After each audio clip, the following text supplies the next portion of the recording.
Fala galera! Os critérios utilizados para censurar os longas-metragens que viriam a ficar conhecidos como videonestes são um mistério até hoje. Alguns filmes pegavam mesmo pesado, explorando temas inadequados para menores de idade, enquanto outros foram proibidos por conta de campanhas de marketing sem noção, diretores considerados persona não grata, alarde exagerado da imprensa e outros motivos menos nobres. Porém, difícil saber mesmo o que levou as autoridades britânicas a encasquetar com Don't Go in the Woods, produçãozinha de terror de quinta categoria. Prepare-se para voltar à era de ouro do VHS com Videonestes Revival!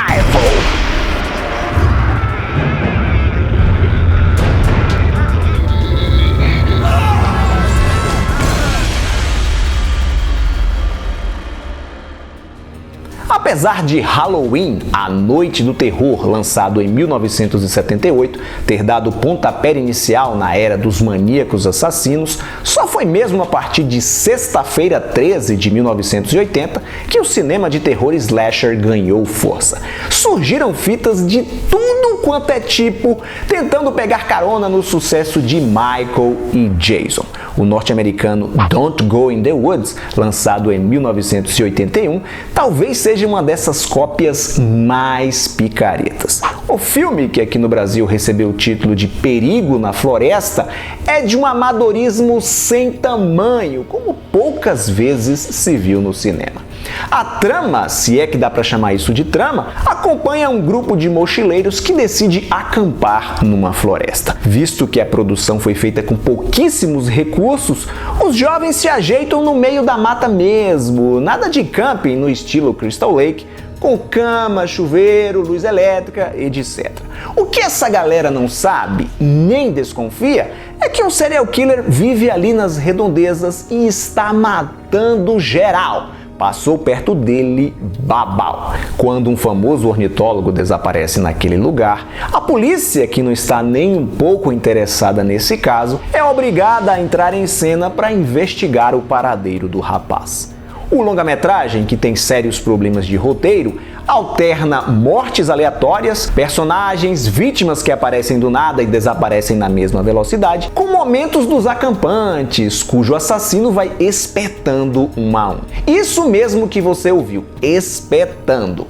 A arma principal do maníaco, cuja identidade é revelada com meia hora de filme, é uma espécie de lança cheia de chocalhos. O sujeito é uma mistura de mendigo com hippie e homem das cavernas, que emite apenas alguns grunhidos e vive escondido em uma cabana cheia de lixo no meio da floresta. Apesar de relativamente curto, 80 minutos, a sensação que fica ao assistir ao filme é que ele tem pelo menos umas 3 horas de duração. O ritmo é muito arrastado, com os jovens caminhando e caminhando mais ainda pelo interior da mata, tendo conversas chatas e desinteressantes. Os diálogos pobres, somados às péssimas interpretações, só fazem o caldo entornar mais ainda. Pior do que tudo isso é a trilha sonora irritante e deslocada, que soa como uma versão tosca de Sexta-feira 13. E bota tosca nisso. Não bastasse o gore mal feito, com um vermelho exagerado, cor de ketchup, o diretor James Bryan ainda tenta fazer graça apelando para o politicamente incorreto ao mostrar um cadeirante sozinho tentando passear pela floresta, subir a trilha, só para ser decapitado em seguida pelo mendigo carniceiro. Reza a lenda, inclusive, que foi esse trecho que atraiu a atenção das autoridades britânicas. Não tivesse sido perseguido, caçado pelo Ministério Público da Inglaterra, Don't Go in the Woods seria completamente esquecido, varrido para debaixo do tapete, assim como trocentas produções de terror lançadas nos anos 80, período em que o VHS vivia o seu esplendor.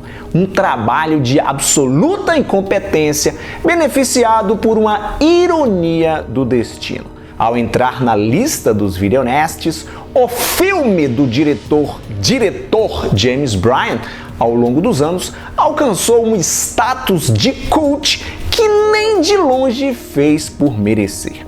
Se mesmo com todos esses avisos você ficou curioso, curiosa para ver esse excremento cinematográfico, faz uma busca aqui no YouTube que você encontra o filme completinho da Silva. Só não venha reclamar depois, ok? Assista por sua conta e risco. Obrigado por sua audiência. Lembre-se do like maroto e compartilhar o vídeo, divulgar o vídeo com seus amigos nas redes sociais. Aproveita e me segue por lá também, para você ficar ligado, ligada nas novidades do canal. Tchau e até a próxima.